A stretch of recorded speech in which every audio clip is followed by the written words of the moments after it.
Urwatsi reka nizere ko rumeze neza cyane aho muherereye. Nk'ibisanzwe ngenda cyari Saiga wanyu. Twikomereza n'inkuru yacu y'umunsi. Ndetse ngomeze nkubita ko iyi ari inkuru dukora muri filime yitwa Agla. Iyo filime nkaba narayibakoreye kuri website iriho. Baye wifuza kuyireba neza ushobora kuyisanga kuri website yacu ni wa3.movies.net. Ndetse akaba ari inkuru ivuga ku mwana w'umukobwa witwa Niyati waje gukunda umusore ariko none agakunda uwo musore afite uburwayi bwo mu mutwe. Ndetse umukobwa wari umuganga agatangira kwiyemeza kwita ku musore ndetse no kumufasha kuba yakira ngarebe ko bazabana. Kabone nubwo mu nyuma baza kumenya ko hari ibindi byinshi bibahuza biba byarabaye bikaba bakira abana ariko batari basobanukirwa. Ndetse mbere ko twikomereza n'inkuru yacu banzure ko wakoze subscribe. Nimba warayikoze ndagushimiye cyane kubera ko ntago uzajya ucikwa n'inkuru tugiye kujya dukurikirana umunsi ku wundi ndetse n'amakuru atandukanye n'utundi tw'ubwenge tugiye kujya tubagezaho umunsi ku wundi. Hanyuma rero nimba utarayikoze nawe yikore unacunge mugenzi wawe ko yayikoze, ntaba ari usigara.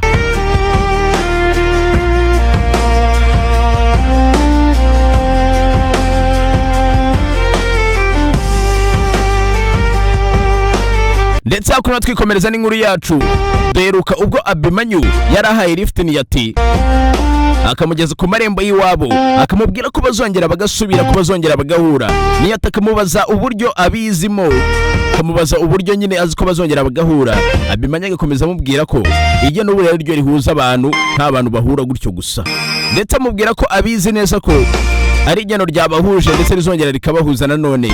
Niyati akamusubiza ko atizerera mu igeno bikarangira bateze. Abimanyu amubwira ati ngenda bizi neza igeno rizongera riduhuze wabyemera utabyemera. Ndetse uko bari kugira icyo kiganiro mama wa Niyati ababonera mu idirishya.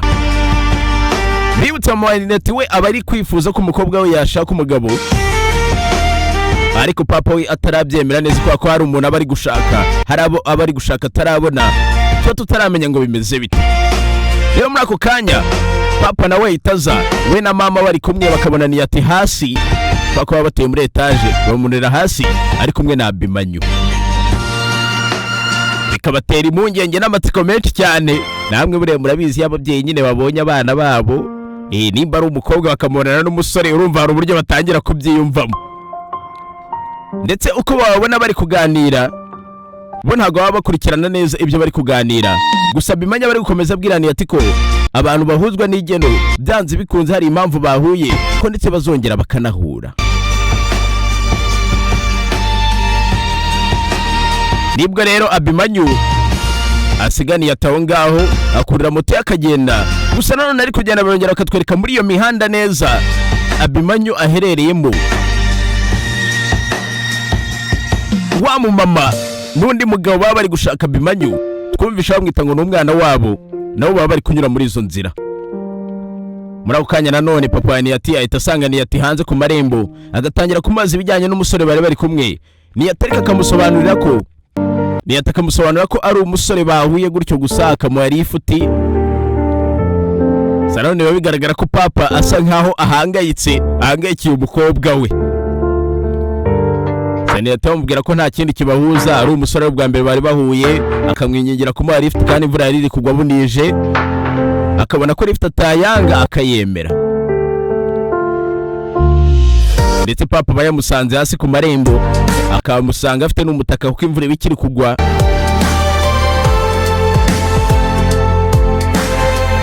Gusa nanone muri uko kugenda bagihindukira bagenda ya modoka irimo abantu bari gushaka Abimanyu ihita ibanyura inyuma.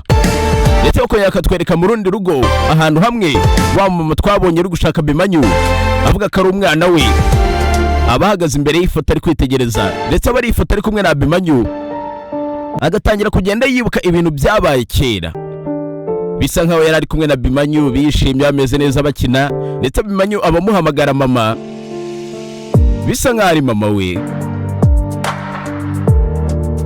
Mubyeyi akomeza kubireba bikamubabaza cyane. Ndetse wa mugabo wundi nawe akaza amwegera nibwo twita tumenye ko uwo mugabo amwita Dinko. Dinko rero araza akamwegera akamubwira ko umwana wabo bazamubona. Gusa none muri ako kanya twita tumenya ko Dinko atari papa wa Abimanyu ahubwo ari tonto we, ari uncle we. mama avuga ko amaze igihe kinini ari gushaka umwana we kataza amarengero ye, ko ndetse rimwe na rimwe ngo umwana we ajya amuhamagara ariko kuri inshuro akaba amaze igihe atamuhamagara, ndetse biba bisa nkaho Abimanyu bamubuze. Gusa twe tutaramenya ikibazo cyabaye ngo cyatumye Abimanyu agenda akava mu rugo akagenda, kugeraho birirwa bamushaka bakamubura, igihe kikaba kibaye kirekire.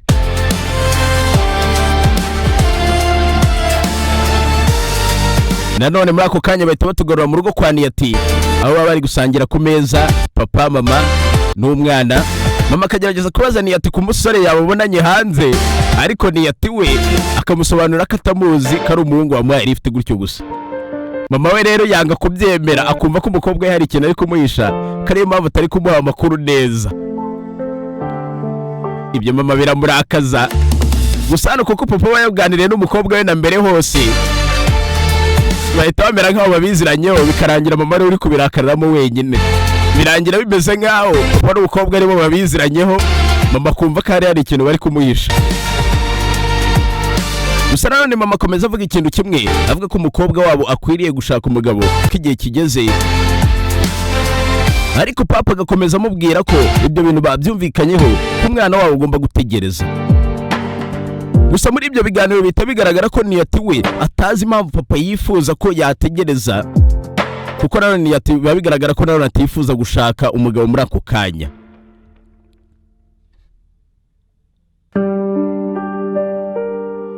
Bakomeza gusangira nk'umuryango, ariko mama atabyishimiye.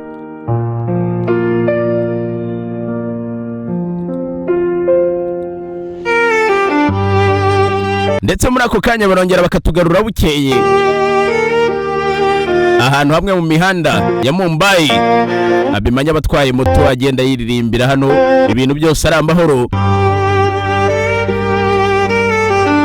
Bibutsa Abimanyu tumaze kumenya ko yavuye iwabo ndetse wabo birirwa bamushaka, ariko ntituramenya n'ukubera iki yahavuye, n'ukubera iki ubundi yabahunze, n'ukubera iki waba bamushaka. Agera ahantu hamwe hari ikiraro, akabona umubyeyi uri kwita ku mwana we, umwana mutoya cyane, ndetse bigatuma atangira kwibuka kera ibyigeze kuba ari kumwe na mama we, nabo bari mu rugo bishimye baganira baseka, amucurangira umwirongi, ndetse mama bari kwibuka abari wa mubyeyi twabonye uri kumushaka. Komeza kwitegereza buryo cyo kana ari inkubaganyi, mama akari kugereza kukita ari kukuga kubagana. Gukomeza kubitekerezaho rero, birangira ari kwireba mu kirahure cya moto ye, iyo televiziyo ya moto. Yareba ku ruhande akabona ahantu hahagaze umumama cyangwa se umubyeyi ubona ko akuze. Muri ako kanya Abimanyu aramwegera akamutira telefone, ndetse bitari tugaragara ko telefone Abimanyu nta telefone agira. Cyase telefone ahamagara, ahita ahamagara mu rugo, nimero ikitabwa na mama, ariko Abimanyu ntavuge. Gusa mama mu gufata telefone, mu kwitaba telefone ahita amenya ko ari Abimanyu. Bagakomeza kuganira, Abimanyu amubwira ko amukumbuye ndetse amukunda cyane. Mama akamusaba ko bahura cyangwa se yagaruka mu rugo, ariko Abimanyu akamubwira ko atazigera agaruka, ko ndetse ibingibi ari ukubera ko abakunda. Hano rero bihita bidutera urujijo, tugatangira kwibaza tuti nimba abakunda ubundi kubera iki yagiye. Niye mpamvu wahunga abantu ukunda, niye mpamvu wakwisha abantu ukunda. Bihita bigaragara ko Abimanyu atanga mama we, ariko nanone kuba adasubira mu rugo cyangwa ngo yemere guhura nabo ari ukubera ko abakunda. Hano bidushyira mu rujijo, mama akomeza kumwinginga cyane ngo agaruke mu rugo, ariko Abimanyu akabyanga. Lincoln nawe asanga mama hano ari kuvugana na Abimanyu kuri telefone. Abimanyu agakomeza gusaba imbabazi amubwira ko atazagaruka, ko ndetse rwose akwiriye kumubabarira kuba yaramusize.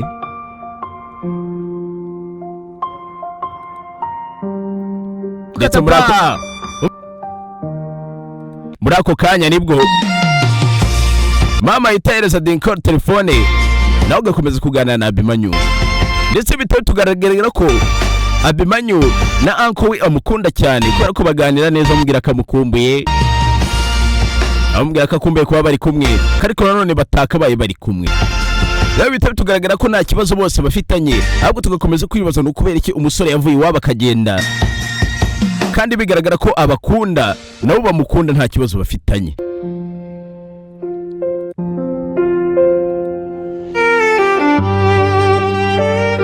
gusa muri ako kanya Abimanyu akiri kuri telefone ahita ababwira ko agiye gukupa, agiye kugenda byihutirwa. Abameze nk'umuntu wikanze mu rugo bagasigara bahangayitse.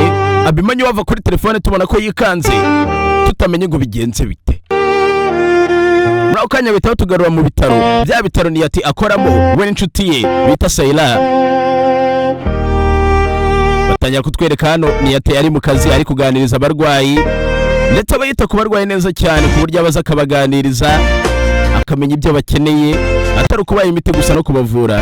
Muri ako kanya nibwo Sayila ahita aza kumureba, agatangira kumubaza ngo kubyo umusore ejo bababonanye, ndetse bihita bigaragara ko mama wa Niyati yarayatanze amakuru, yarayabwiye Sayila ibyabaye, akanamubwira buryo ki Niyati yatahanwe n'umusore. Ndetse bihita bigaragara ko mama wa Niyati kubera gushaka amakuru cyane abanyuze kuri Sayila, umukobwa w'inshuti y'umukobwa we, kugira ngo arebe ko hari amakuru yamenya ku musore watahanye Niyati. Bakomeza kuganira hano, ariko Sayila ashyiramo utuntu two kumujijisha amutuburira.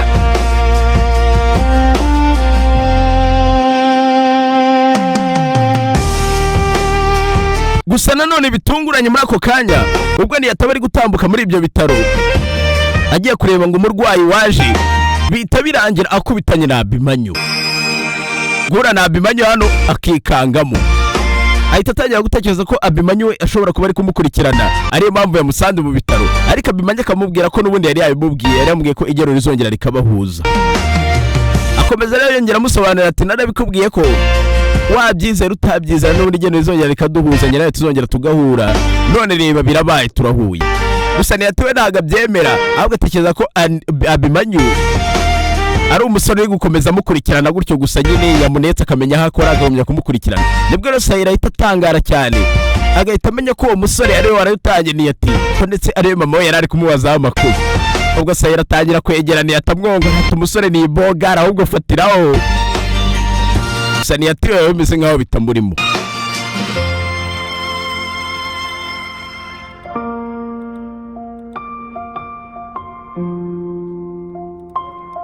Muri ako kanya rero nibwo Abimanyu akomeza none abwira Niyati ati nimba utanabyizeye mu ngigeno, nimba utaryizereramo, reka mubwire ko n'ubu ngubu atari ubwa nyuma duhuye, njye nawe n'ubundi tuzongera duhure. Ubu ni ubwa kabiri duhuye duhujwe n'igeno, gusa ndabizi n'ubundi tuzongera tunahure n'ikindi gihe.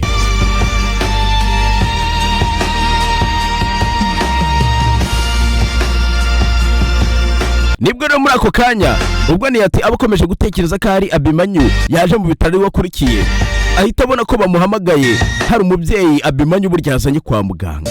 Burya wa mubyeyi watije telefone Abimanyu aba yagize ikibazo, Abimanyu agahita amuzana kwa muganga, ariyo mpamvu yongera kwisanga mu bitaro ari kumwe na Niyati, ariko ntabwo yaje mu bitaro akurikiye Niyati.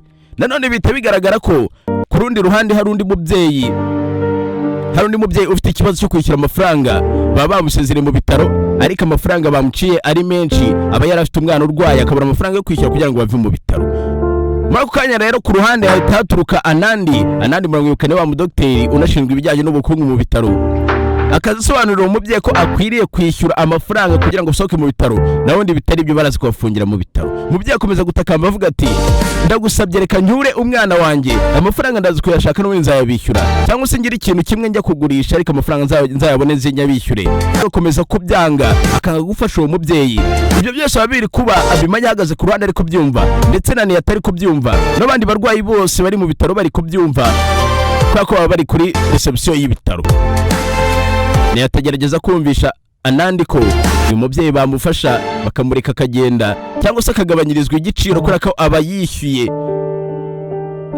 ku giciro kiri hejuru cyane. Abageze kwa muganga agasanga ibitanda byashize cyangwa se ibyuma byo kuvuriramo abarwayi byashize, bigatuma bamuha icyumba kiri VIP, ndetse amafaranga akaza yikubye, amafaranga agomba kwishyura akaza yikubye, ari nayo mpamvu amafaranga kuyishyura bimunanira.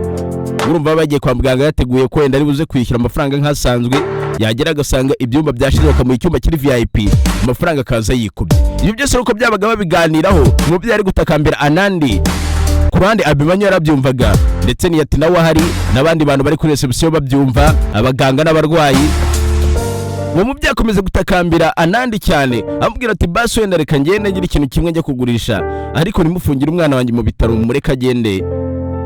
nzagaruka mbishyure. Anandi akabyanga, ndetse umubyeyi wanakomeza atakamba avuga ko atarabizi ko icyumba bamuhaye kiri VIP, yarazi ko ari bwiza kwishyura nk'abandi bose. Muri ako kanya nibwo umubyeyi aca bugufi agira ngo apfukamire Anandi amutakambira. Anandi akamusunika nabi cyane, umubyeyi yajya kugwa akaramirwa na Abimanyu. Anyira gutuka uwo mubyeyi cyane, anamuserereza amusebya nabi cyane imbere y'abantu. Abimanyu ntabyishimire. Nibwo no muri ako kanya Abimanyu yahita yivanga mu kibazo, akaza yegera Anandi. Mbibutsa hano ntabwo baba baziranye. Aza amwegera amubwira ko atakabaye afata umubyeyi muri ubwo buryo, ndetse akamukubita urushyi imbere y'abantu. Mwibutse Anandi aba ari umudogiteri uhambaye cyane muri ibi bitaro, ndetse nawe ubushinzwe ibijyanye n'ubukungu. Abimanyu rero amukubita urushyi imbere y'abantu, imbere y'abarwayi bari kuri reception n'imbere y'abakozi, abantu bose bakikangamo. Ndetse bamubwira ngo nango episode yacu ya kabiri irangirira. Mwibutsa ko iyi ari inkuru dusanga muri filime yitwa Agla, ndetse iyo filime ubaye wifuza kuyireba bisobanuye kuri website yacu iriho. Website yacu ni wa3.movies.net. Ikindi kuri website yacu filime ni ubuntu. Rero reba ko wakoze subscribe kugira ngo utazacikwa n'igice gikurikira. Yumvaga na Risaiga wanyu. Ciao ciao.